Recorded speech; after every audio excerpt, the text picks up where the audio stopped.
જય કિસાન મિત્રો, આજે જૂનાગઢ જિલ્લા પંચાયત ખાતે આવી જિલ્લા ખેતીવાડી અધિકારી શ્રી ભટ્ટ સાહેબની આજે રૂબરૂ મુલાકાત લીધી.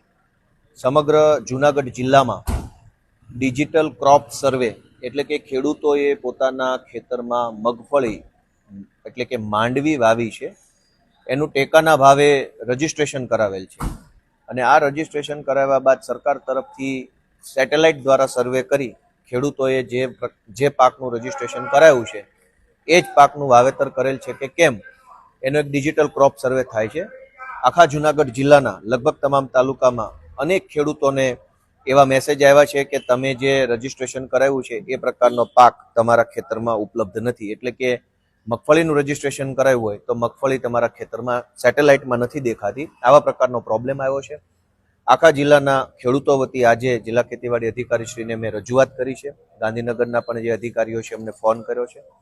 આ બાબતે એમના તરફથી એવું સૂચન આપવામાં આવ્યું છે કે જે ગ્રામ સેવકો છે ગામડાના, એને સૂચના સરકારી તંત્ર તરફથી આપી છે કે જે ખેડૂતોને ટેકાના ભાવના રજીસ્ટ્રેશનમાં સેટેલાઇટ સર્વેમાં મેસેજ આવ્યા છે એ તમામ ખેડૂતો વતી એક અરજી આપી અને ગ્રામ સેવકને આપવાથી ગ્રામ સેવક છે એ સ્થળ ઉપર જઈને, ખેતર ઉપર જઈને ગામ દીઠ જે ખેડૂતોના પ્રશ્ન આવ્યો છે એનું નિરાકરણ આવનારા 2-3 દિવસમાં કરી નાખશે.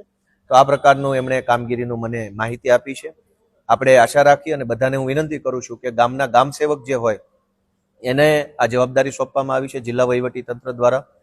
ગામ સેવકોને એક લેખિતમાં સામાન્ય સિમ્પલ અરજી આપવાની રહેશે કે આવા પ્રકારનો ફેરફાર અમારા ખાતામાં બતાવે છે, આવો મેસેજ બતાવે છે, તો એ આધારે ગ્રામ સેવક રૂબરૂ જઈ અને કરી શકશે. આ સિવાય ખેડૂતો પોતે પણ કરી શકે એ માટેની એક એપ્લિકેશન છે. જેમની પાસે એન્ડ્રોઈડ મોબાઈલ હોય અને ઇન્ટરનેટ આવતું હોય અને જેમને ફાવતું હોય એ લોકો પોતે પણ કરી શકે છે.